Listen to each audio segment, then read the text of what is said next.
In this episode of the Business of E-commerce, I talk about the 3 steps of finding a product niche.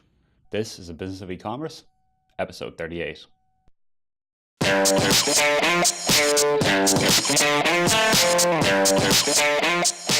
Welcome to the Business of E-commerce, the show that helps e-commerce retailers start, launch, and grow the e-commerce business. I'm your host, Charles Pileski, and I'm here today to talk about the 3 steps of finding a product niche. So, I want to talk about 3 steps I've seen commonly used. This isn't the only way to do it. This is a way to do it, a method. I've talked to lots of folks online that kind of wonder, okay, I'm just starting off. How do I actually find what niche to work into? First, should you be in a niche? And then second, once you decide if that's what you want to do, how do you find that niche? So first, some folks start with kind of the general store, I like to call it, format, where they're going to find all products they can get a good deal on, put those on a single site. They could range from any categories under the sun, put them all on a site and do it that way, and just sell low cost or types of products like that, really. And that's one method. But what I'm talking about is finding a product category, finding a group of folks that you can sell into, and then going very deep into that category.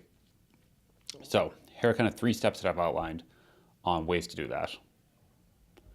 First, you want to, step 1, find a specific group you can target, a type of person, a type of, let's say, a owner of a boat, a cyclist, a yogi. Somebody who has a specific interest is typically what you're looking for, because people with specific interests usually have some sort of need that all folks with that interest share. So once you kind of dig into, let's say, boat owners, it's also something you can find them in a certain place. You can go to blogs targeting boat owners. You can, by keywords, all targeting that. So once you kind of find, here's the group I want to work with, it makes it a lot easier for your targeting, your marketing, and just kind of your general understanding of who your users are and who you're trying to work with. So that's always step 1, I would say, is just know the type of person, know the group, know the interest category you're trying to target into. And hopefully when you choose that, it'll be something that either interests you or you know about or you have some relationship with. It's really hard if you're a 20-something in college, no kids, male, and you decide you're going to target moms, and that's your group. You could do it and you can make it work, but it's a lot more of an uphill battle because you're really trying to get to know, okay, what do new mothers want, that sort of thing. And if you're not that type of person, if you're not directly talking to anyone like that, then you need to go out, find people. It just makes it a lot tougher. So the closer you can get it to something that interests you, some sort of category you're in, maybe you're super into golf and that's who you decide to start targeting. The closer you are, the better. It's not a hard and fast rule. You don't have to do this, but typically so that you don't have to go and seek outside help for every little question and say, hey, what do you think of this? What do you think of that? And find people each time you have a question that are in that group. It helps if you're in that group so you can kind of answer your own question. So that's kind of number 1.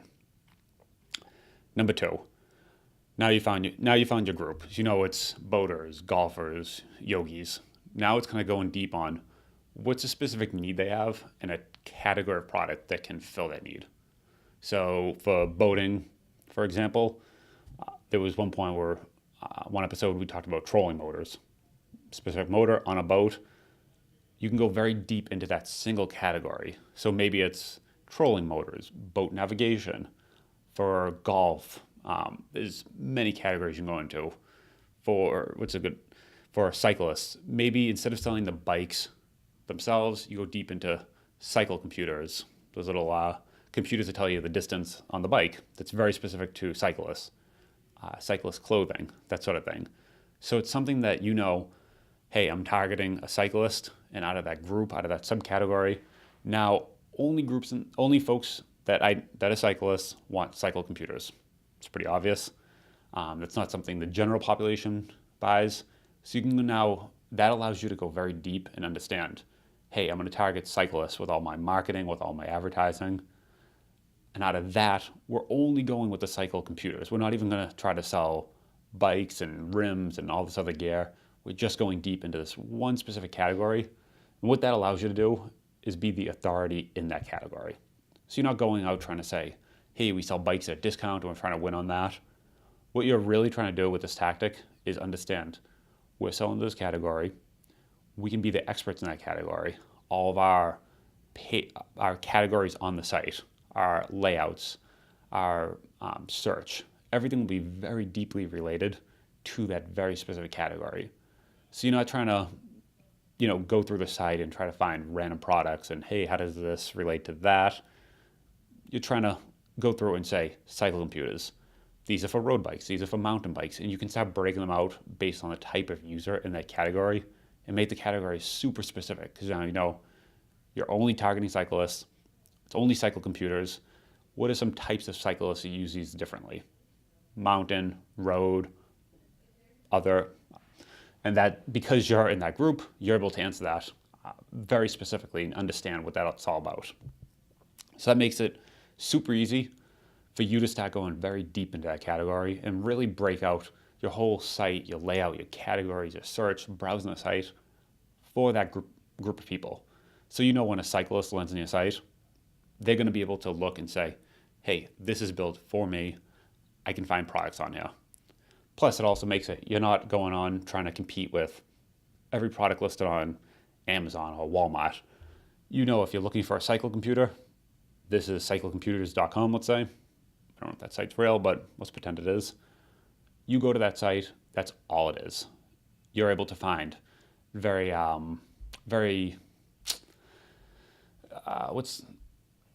non-general ones. Cycle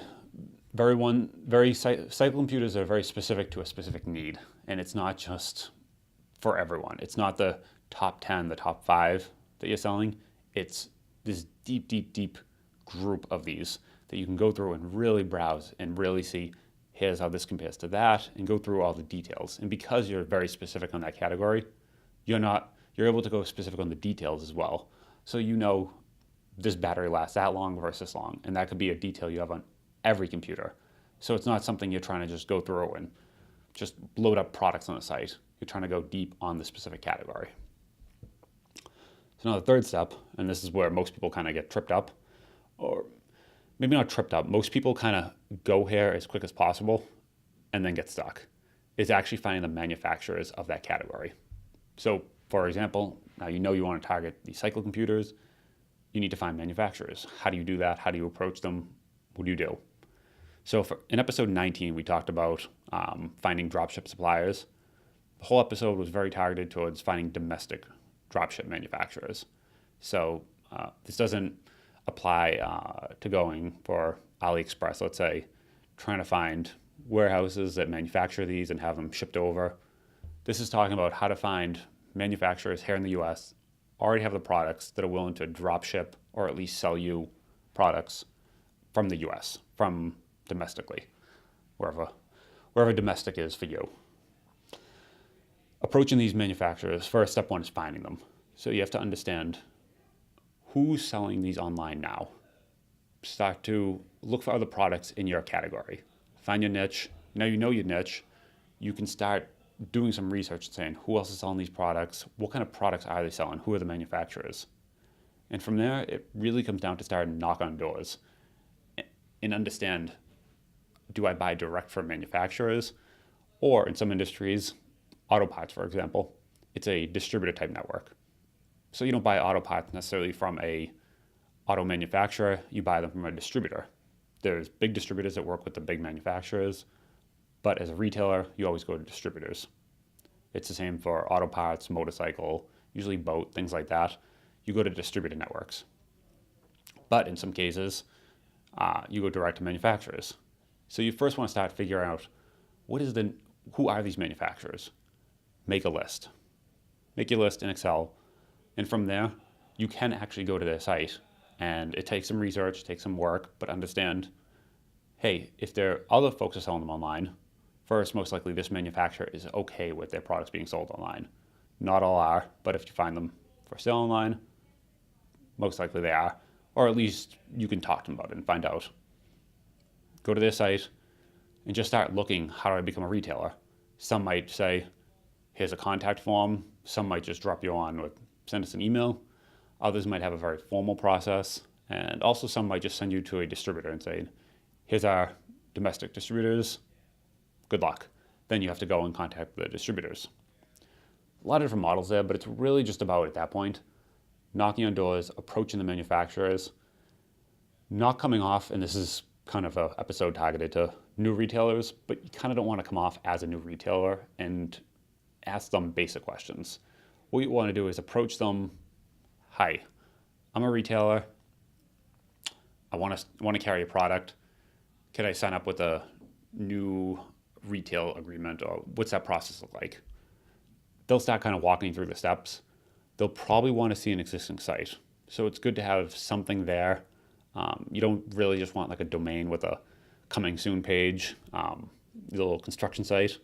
Not really the best when you're approaching vendors. The thing is, the better vendors want you to kind of jump through more hoops. They want to see some sort of legitimacy from their retailers. They don't want to do the work of onboarding a new retailer, getting everyone set up, finding out, oh, this is the guy's or girl's first site, first manufacturer. They're not putting any orders in yet. It's going to be 6 months before we see our first order. It takes them hours to get you set up. A lot of times there's paperwork. They have to go through credit approval. They have to do some sort of work on their side, typically. So they don't want to just see, hey, everyone on the sign is signing up, and we have to spend a couple hours on each one, and it takes 6 months to get our first order. What they want to feel like is this is an established retailer, or at least somebody who understands the process. They're going to sign up. They're not going to bog us down with questions, headache. They're just going to ask the right questions, move through the process, and we're going to start seeing orders, hopefully soon. So you want to kind of come off as someone a little established at least, and not just, hi, I'm a new retailer, I'm just starting off. Not the right thing to ever say.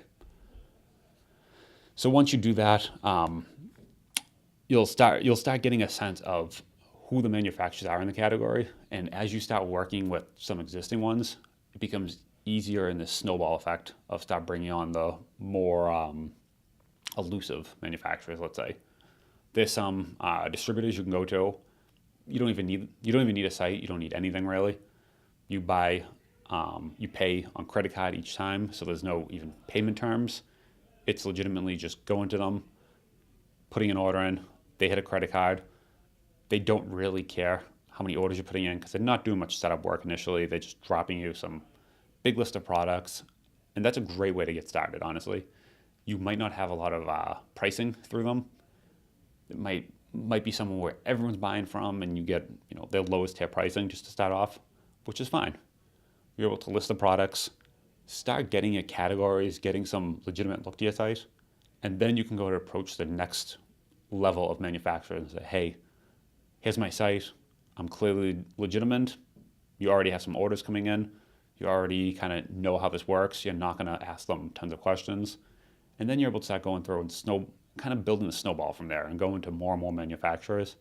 They see products. They see a legitimate looking site. And you're able to kind of point to that and say, hey, I work with these 5 manufacturers. I'd like to onboard you as well. It's a lot easier at that point once you're established to start kind of moving through. We did another episode on the stair-step approach to moving up the food chain of vendors, finding your kind of basic vendors. And I think we also touched upon this episode 19, but starting with the basic vendors and then kind of just moving up. I think he referred to them as bronze, silver, gold. And gold being the vendors that not just anyone can walk in and talk to off the street. You need to be an established retailer. So that's step 3. Hopefully that helps. This isn't a rule. This isn't something that, hey, you have to do it this way. You can only work with domestic suppliers. Lots of retailers I've interviewed on the show have done it totally different ways. This is not a, you must do it this way or else it doesn't work. This is just a way of doing it.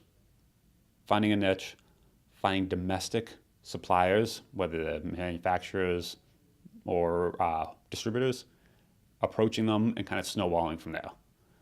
One approach, I've used this in the past. I know lots of folks have used it successfully, but it's not the only way to do it. So also don't think that as well. Think that this is just something you could do.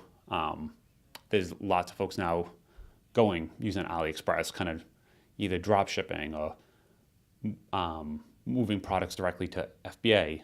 Recently interviewed someone doing that as well. All valid methods. So just understand lots of different ways to do the same thing. And when people say drop shipping, also drop shipping from domestic manufacturers is one approach, but that's just one use of the word drop shipping. There's many ways people kind of define what drop shipping is. So we've also heard of folks going to retail stores and purchasing products at retail price and then reselling them on the marketplaces such as Amazon. They also call that drop shipping. Not what we're talking about here, but also a valid approach. Lots of people have made lots of money with that and made legitimate businesses out of doing that. But this is one way of doing it. So I hope that helps. If it does, feel free to write me, message me on Twitter. I'm happy to hear from you.